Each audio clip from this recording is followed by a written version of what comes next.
Well, hello everybody, and welcome back to the channel. It's time for some Prodigy, some Star Trek Prodigy, specifically Season 1, Episode 6, Kobayashi. I can only understand or only surmise that this is from the Kobayashi Maru, the no-win scenario test given to all the graduates of Starfleet Academy, basically as a kind of a way to graduate. You have to take it, from my understanding. It is a requirement.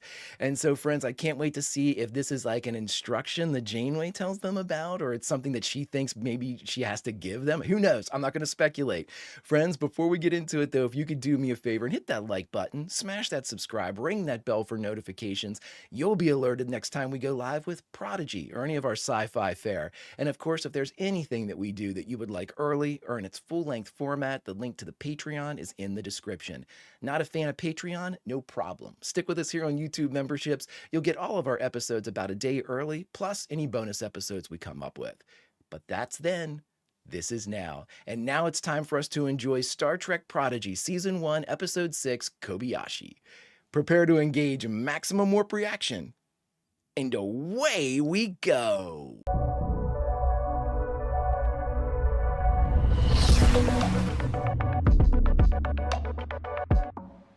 Last episode was my favorites. It was my very favorite. It was really, really good. And I'm hoping that it's on and popping now. On and popping. That's a question I had for everybody. The NX designation, is that like, because I mean, I know that the original Enterprise was an NX.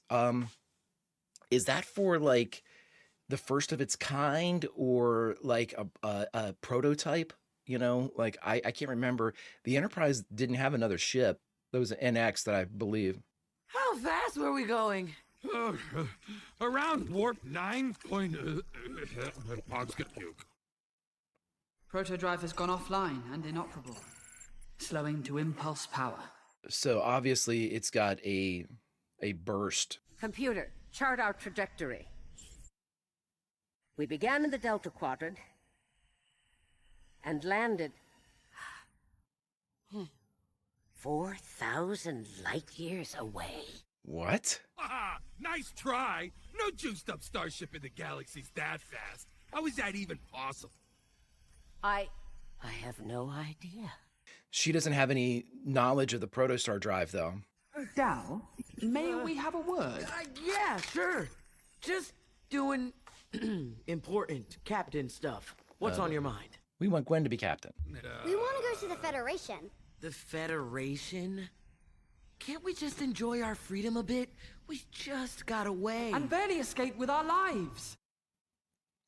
Maybe they can help us. Maybe. Or maybe they'll arrest us for stealing a Starfleet ship. You recovered it and brought it back. You all want to go, even if your captain's completely against it. Self-appointed cap. Right. Murph, where are you? I'm assuming Murph's in the holodeck. Otherwise, we've got a big problem. I never thanked you for coming back for me. If you didn't, I might not have. You would have died. Janeway wouldn't let us leave till we had everybody. Oh. Boy, Dal, you know exactly the wrong thing to say. We wanted to leave you, but we couldn't. Janeway! Ah, holodeck program Andoria 4 is up and running. Andoria. With thousands of unique programs, you can experience such stuff as dreams are made of. I love it. Computer, end program. That's not all she can do. Oh, interesting holodeck design. Want to skydive on SETI Alpha 5? This is SETI Alpha 5. Defeat Count Dracula? How about a Jane Eyre holonovel? It's my personal favorite. Nice. Hey, what about this? The Kobayashi Maru. An advanced academy training module designed to test the greatest captain Starfleet has to offer. Greatest captains? Yep. Not sure you're quite ready for that one. How about your silly little cone and disc game instead? She's been watching you. Once I ace this thing, they'll see I'm just as good as any Federation crony. Then they'll have to listen to their captain. Your arc can't get here fast enough, Dal. Please select your desired crew. Oh, this is gonna be fun. No. That's not good. I'm out. That's not good. Well, maybe Murph's hungry. You're in perfect health, aside from low serotonin. Why have you not left sickbay? It's because I'm sad, Zero. Oh. I don't belong here. And after what happened with my father, You don't belong anywhere. I don't belong anywhere. I too felt the pain of loneliness when your father took me from my Medusan hive mind. I'm sorry. I didn't know, Well, but I should have. yeah. Why would you need someone who speaks a few languages on a ship that can translate all of them? That's not all you can do, Gwen. Why the diviner chose this ship over his own daughter? And you think I have the answers? No, but perhaps we could find out together. Nice, Zero. Nice, Zero. 17 years ago, what? We will find it. Many failed before. Years wasted. Then I will make a progeny. No, we cannot defy the order. And if my species dies with me, An offspring is a liability. Emotions can be exploited. it is a chance! We are so close. Please, do this for me. Dreadnought acting like an equal there. That's an interesting dynamic switch I wasn't necessarily expecting. There is no barrier we cannot overcome. For we are Barnacles. Farnikins? I didn't... Computer, just give me some of the best you got. Acknowledged. Who do we get? Communications Officer Uhura. All deck standing by, sir. Chief Medical Officer Beverly Crusher. Looks like you could use some help, Captain. Oh my god. Chief of Security Odo. Oh my god! And Science Officer Spock. Request permission to come aboard. Captain, I'm getting something on the distress channel. Now we're talking. Put her through. Imperative, this is the Kobayashi Maru. We have struck a gravitic mine and have... That ship is located in Gamma Hydra Section 10. The neutral zone. Ooh. No one is allowed in. Entry into which by either side would constitute an act of war. Quick show of hands. Does anyone know these people? Excuse me. What does it matter? Okay, this one's easy. Reverse course and warp us out of here. What? That's not good enough. May very well start a war. But you just told me to go in there! We have 2 Klingon ships closing after us, bearing 136 Mark IV. This is what it means to be captain. Photon torpedoes locking on target. Simulation complete. Captain assessment score 3%. Wow. Judgment 0.1. Nice. That's about right. I can do this. Boot it back up. That's not how this works. Why would my father need a ship with an engine this powerful? He needs the... I was going to say he needs the protostar itself, not the ship. I'd like to know what was the ship's purpose before we found it. The Protostar's mission was to enter the Exploration. Delta Quadrant and... I have no record of that. It's been erased. Her memory core's damaged. Actually, no. My memory's just fine, but It's been erased. classified. Oh, even better. Hey, you're at a sick bay. Thought I'd made myself useful. Nice. Zero, what would happen if you ate photon grenades? Asking for a friend. One would explode into a burst of gamma rays and cease to exist. We might want to get those out of Murph. Jacob's lost count how many times you failed. Just joking, it's 42. I don't care what the crew thinks anymore. This is personal. Boot it back up. Attempt number The 49. phenomenon of your stubbornness belongs in a medical textbook. Are your scores going up, though, at all? That's the... If you lose, that's fine. Attempt number 99. Hi, cha. What's going on? I believe he has lost the capacity for rational decision. Yes, he's infuriating, sir. How can you stand it? Oh my god. What are your scores doing, though, dude? You can't win, but what are your scores doing? Game? That Starfleet game is telling me I don't have what it takes to command a starship. Then listen. It's right that the Federation's got something I don't? Let's let Gwen take it. Who's gonna point out your mistake? Seal the entrance. Give me a better engineer while you're at it. Thank you, sir, and call me Scotty. Oh my God, so cool. I'd be in there forever. Please don't explode into Murph's using the energy to grow, isn't he?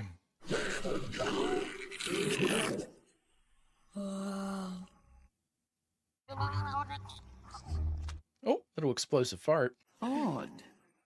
The Universal Translator has not converted this data stream. Nice, but Gwen can. My father and I are the last of our kind, and we've never encountered Starfleet before. Huh, unless you're not the last of your kind. There's no barrier we cannot overcome, for we are down the cot. Access granted. Can Janeway hear now? I finally cracked it. What a crew. Earpiece, keep that mic hot. Mustache and Jelly Man, know your roles. Know your roles. Klingon pals, can't hear what's coming next. Engage impulse in the barrel roll loop.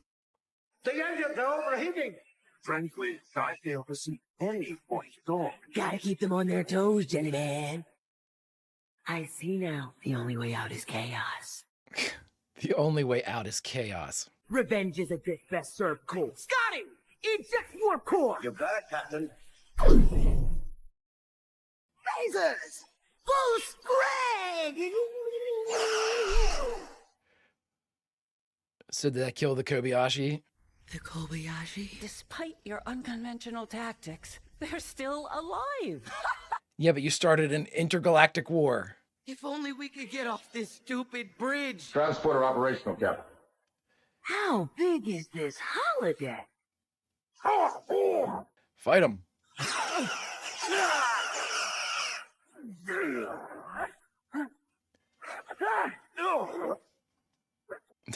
Nice, Spock. The greatest officer in the history of Starfleet.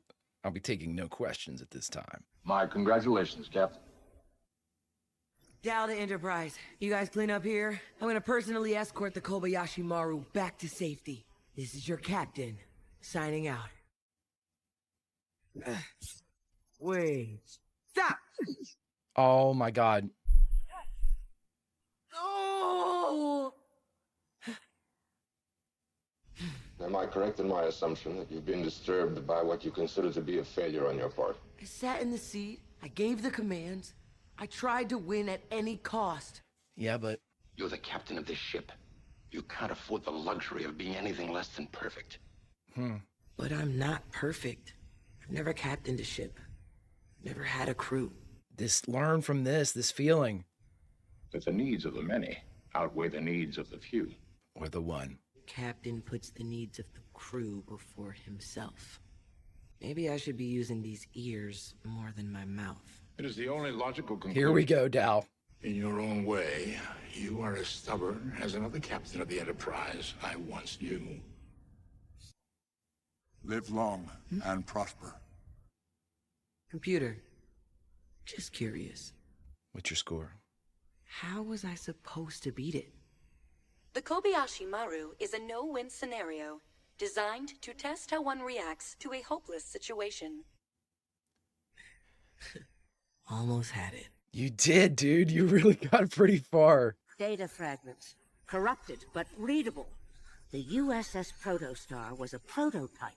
Fastest in Starfleet. There's so much. It'll take months to get through this raw data. That's cool. Answers may lie within. Good thing Dal made us go back for you, huh?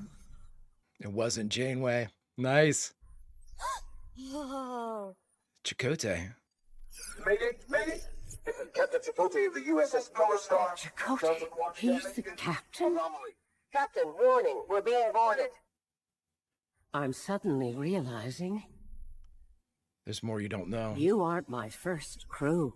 Oh, in memory of everybody that was lost. Oh, damn, that got me. Shit, made it all the way through there, and that got me at the end. Damn it. All right, friends, we just got done watching Star Trek Prodigy Season 1, Episode 6, Kobayashi, and the only thing left to do is talk about it. All right, everybody, we just got done watching Star Trek Prodigy Season 1, Episode 6, Kobayashi. I'm going to take a second here because the very last part of that episode, it said, in memory of and everybody that we had lost. Renee and Jimmy Doohan, and of course Leonard Nimoy, all of these people that had passed. And it makes me I think often about, I've been watching Star Trek the original series, and it's absolutely my favorite. I love that show. I love that show. I love that show. And the crew means so much to me. I mean, obviously I'm decades late to the party there, and if you've watched the original series, I'm sure that there's a reason why Star Trek has existed for decades, and it's because of that show and those incredible characters. And it just makes me so sad now that, and again, it's my context clues, my perception, because I'm just coming into watching the original series, and here so many people were gone.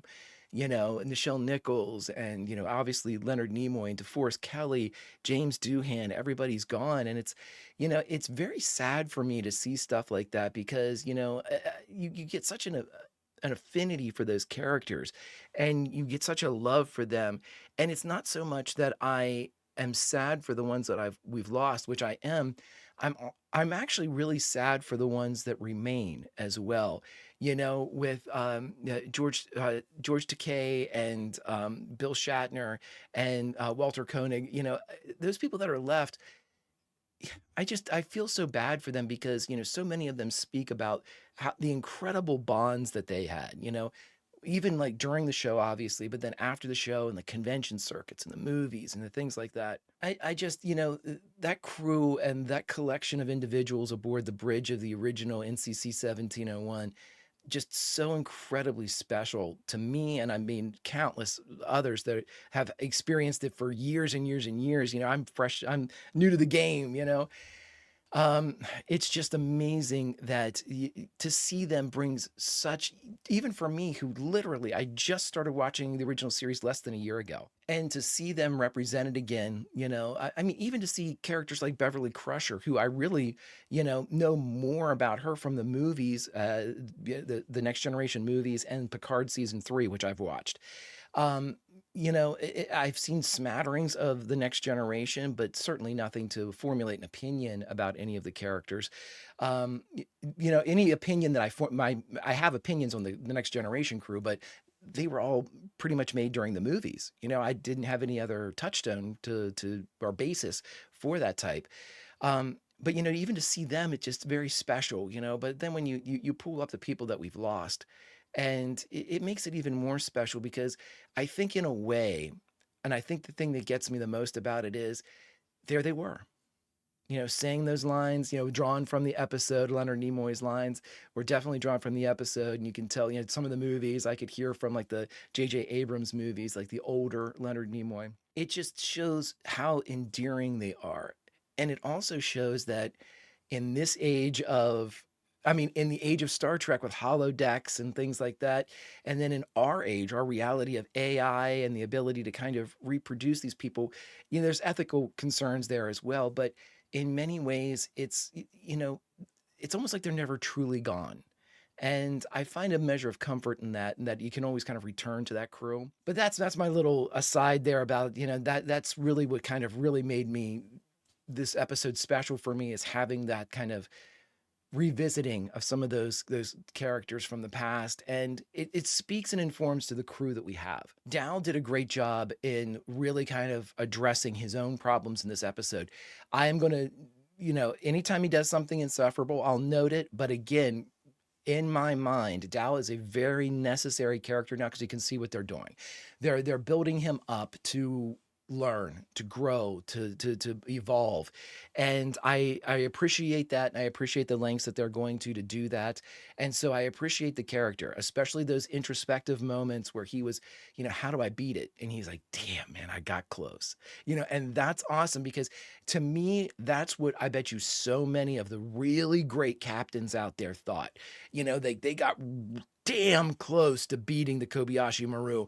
And, that was the one thing they could take from the experience. Like, yes, I experienced loss and all this stuff, but damn, I got close. I gave it everything I had. I figured out as much as I could, and it still was short, but I gave it everything I had. And that's the real benefit of the no-win scenario. It's yes, is it impossible to win? Sure, but it's also there's measures and degrees of losing. And I think that, yes, could you lose and sacrifice your ship? Sure. But could you save the people? Yeah, which is what Dal did. The Kobayashi Maru apparently survived. You could think, oh, maybe not, but I don't know. It looked like he had done, the most of the work for it. So I really like what they're doing here. Showing up the fragmented data is a really kind of, it's a trope that's used quite a bit, where it's like, oh, we've got a lot of records to go through. It's going to take us forever, but we'll learn as we go, and that's the kind of, oh, we found so-and-so's old case files. We got to go through them and see what happens. That's happening on Fringe. There's all of these types of things where you get like a treasure trove of information, but you have an inability to go through it quickly. So it's something that's going to require research and things that can pop up every once in a while when you learn new facts or uncover new mysteries or answer questions that you've had. And so I like that idea. Plus, it gives Gwen something to do beyond just being a badass. Her specialty is linguistics, the ability to know all of these languages. And so being able to apply that to, I'm assuming that she's still going to be needed to kind of decipher certain things, and it's coded and they said broken and kind of corrupted a bit. So it's going to require this kind of translation, or at the very least, kind of cleaning up to get to this information. And I like where they're going with all of this. There's mysteries afoot. What happened to Chakotay and the original crew? Really, who was on the original crew? It's really interesting. And the thing I think that interests me the most, well, I mean, let me rephrase that. For me, it's always going to be the character's growth over the story. I love the story, but the character's growth is something that spans multiple seasons. Usually you have like a season-long story or maybe a multi-season long story, which is awesome. But at the same time, it's the growth of the characters that really kind of provide more growth for the story. And so I always default to, the character's story and travels as my primary kind of thing that I appreciate the most. But with a story like, with that being said, with a story like this in play and the mysteries that are being presented to the crew, it's very interesting to me because that story about the protostar itself is what's most intriguing. And by that, I mean, they went from the Delta to the Gamma quadrant. Now, correct me if I'm wrong, and I'm certainly probably wrong about this. Wasn't it like 70 years at like maximum warp that it was going to take Voyager to make it from the Delta quadrant back to like Earth? I mean, so you spanned a quadrant and then we're into the game. I don't know what that would. I don't know how that reflects in actual time travel. Like, if not time travel, but the time to travel. If you're going at like maximum warp in like Picard's Enterprise, how long would it take? Or let's keep it in the same vein. If you're on Janeway's Voyager, how long would it take her to travel at maximum warp at the same distance the protostar went? That's what I would really like to know, because how wowed am I supposed to be by that? Because just from my very poor knowledge of this stuff, I'm wowed, because that was a whole quadrant and change that they traveled in that one little burst. To me, that seems incredible. So correct me if I'm wrong, but that seems pretty astounding. I just love seeing everybody come to too. We're learning little bits and pieces about everybody. We got a little bit and piece about Murph. Murph can eat these things and they explode inside of him. So that's something that could be used in the future if he can absorb that type of burst. And again, if that's consuming for energy purposes, like, cellular replication, food type of things, is Murph growing? Is Murph evolving into something? Is this Murph's final form? Murph looks sort of like a caterpillar. I mean, are we going to get the butterfly Murph? I don't know. But Murph is an incredibly intriguing character to me, because I think, and have thought since the very beginning, that he is way smarter than what everybody kind of thinks he is. just for that one moment where he crawled across the touch screen and it shot with the lasers or the phasers or the photons to destroy the debris when they were escaping with the protostar. That wasn't happenstance. That wasn't, the cat walking across the keyboard. There was definite, sure, could it be luck, sure, whatever. But I think Murph had something to do with that. I think Murph deliberately did something. So I'm very interested. And of course, seeing the crew kind of coalesce around Gwen a little bit and kind of support her was reinforced with her own psyche and her own kind of like pulling herself out of her depression. But the number one thing that got her was finding out that Dow was the one that made the decision to come back for her, that it wasn't Janeway. It was Dow. And that was a good bookend for the beginning of the episode, because I was thinking, Dow, could you be more of a prick? We didn't really want you, but Janeway wouldn't let us leave. That's such a prick thing to say. But then at the end, when you find out that it was actually Dal that wouldn't let anybody leave, that's great. That's why I will accept this character as insufferable as there's hints that there's going to be a hell of a story with him. And I can't wait to see it, friends. If you could do me a favor, hit that like button, smash that subscribe, ring that bell for notifications, and you'll be alerted next time we go live with Prodigy or any of our sci-fi fare. And of course, if there's anything that you would like early or in its full-length format, the link to the Patreon is in the description. But friends, all that's then, and this is now. And now it's time for us to say goodbye from Star Trek Prodigy, but where should we say goodbye from? Friends, I say we say goodbye from the one place where we can be with all of our friends for as long as we need them, and maybe they need us. A holodeck. And as we walk in there, just as Dow leaves, we sneak in before the arch closes, and we see all of our friends. They're different for me, they're different for you, but all of these crews and all of these characters across all of these fantastic series that I am still learning about, and that you have formulated the love that you have for each of the faces you envision as being part of your crew. As you take seat in the chair, they all turn and look at you, and your favorite says, "What are your orders, Captain?" Until we meet again, friends, Vulcan roll, and I'll see you.